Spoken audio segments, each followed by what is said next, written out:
Shalom Aleichem, Malachei HaShalom, Malachei Yod, Mimelech, Malachei HaMelach. Shalom Aleichem, et je chante. Et d'un seul coup, je vois John en train de pleurer.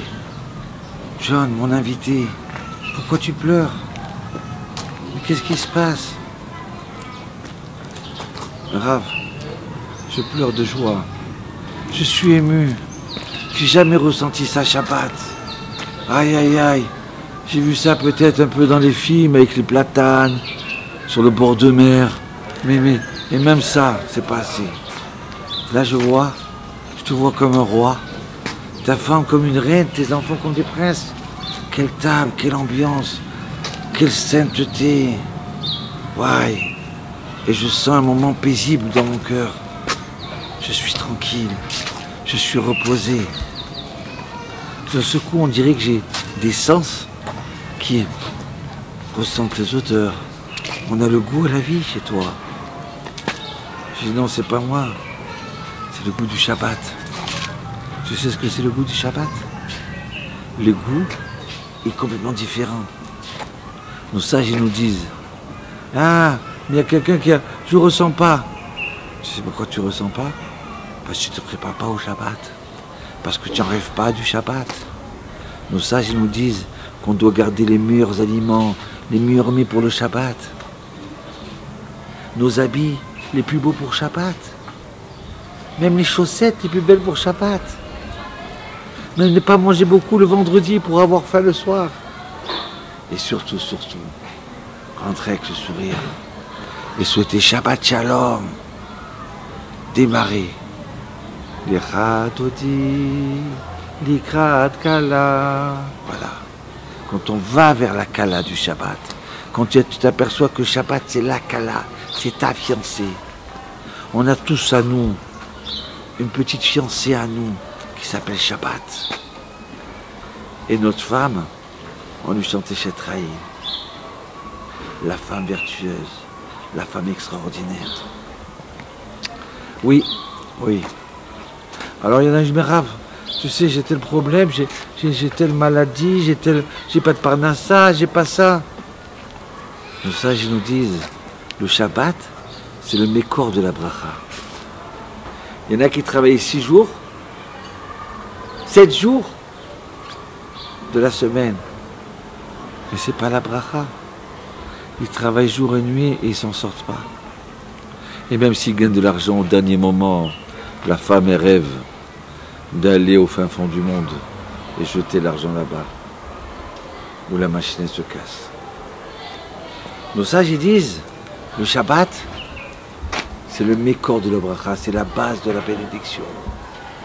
Ça veut dire grâce au Shabbat, ça bénit les 6 jours. Ça bénit les 6 jours dans le manger. Quand tu manges Shabbat et tu fais Shabbat, c'est la meilleure nourriture bio qui peut exister. C'est la bénédiction sur le manger. Ça ne donne pas des maladies, ça donne la bénédiction. Quand tu te reposes le Shabbat, alors à ce moment-là, tu donnes la bracha, la bénédiction sur ton travail de la semaine.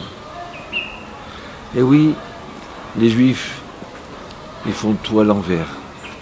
Ou peut-être nous, tout à l'endroit, ceux qui font Shabbat, et c'est les autres qui font à l'envers.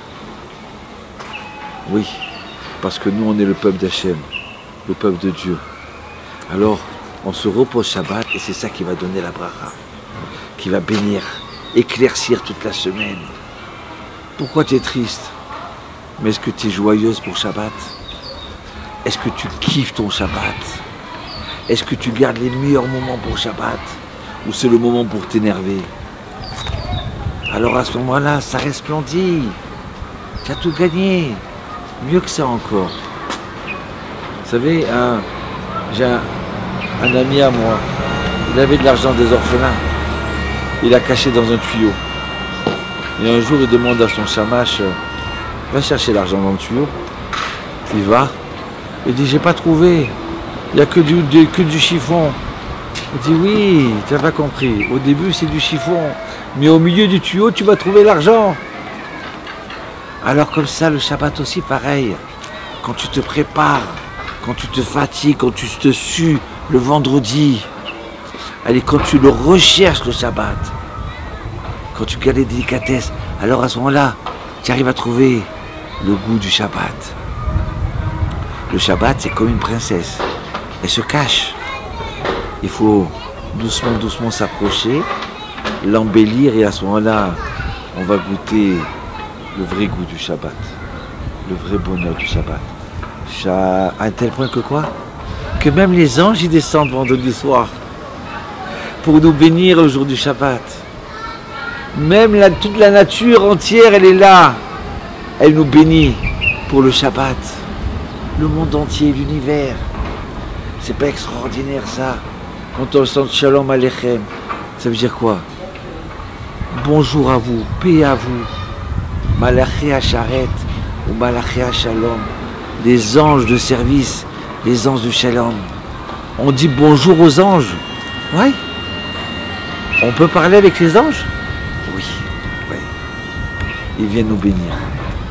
Donc alors, c'est dommage de rater ça dans sa vie. Vous pouvez goûter au Shabbat. Peut-être le premier Shabbat, ou le deuxième. Mais si vous n'appuyez pas sur le bon bouton, donc on ne peut pas ressentir le Shabbat. Shabbat Shalom. On souhaite Shabbat Shalom. C'est-à-dire quoi? Que le Shabbat vous amène au Shalom. On a tous besoin de Shalom. Hein? Regardez, il y a des bons qui tournent à droite. On peut avoir le meilleur mis au monde, les plus beaux bijoux, la plus belle villa. Mais si on a peur de l'extérieur, que des bombes nous tombent dessus, on n'arrive pas à goûter. Donc on a besoin du Shalom. Mais il y a des gens, même si à l'extérieur il n'y a pas de bombe, mais à l'intérieur ça boue, ça fait mal. On n'est pas bien, on n'est pas tranquille, on s'énerve qu'on ne doit pas s'énerver. On dit des choses qu'on ne doit pas dire. Ou alors on a des clous dans les pieds, on n'arrive pas à tenir. On n'a pas de paix entre nous. Dans ce coup, on a des tics. Dans ce coup, on est nerveux. Il nous faut un médicament. Et si tu savais prendre le Shabbat, peut-être qu'il n'y aurait pas de médicament. C'est ça, Shabbat Shalom. Que le Shalom soit sur nous. Comme ça, Hachem il veut. Hachem nous aime tellement qu'il nous dit que celui qui sait goûter au Shabbat, il va goûter 1/60e du paradis, du Gan Eden. Allez, venez chez moi, on va passer Shabbat.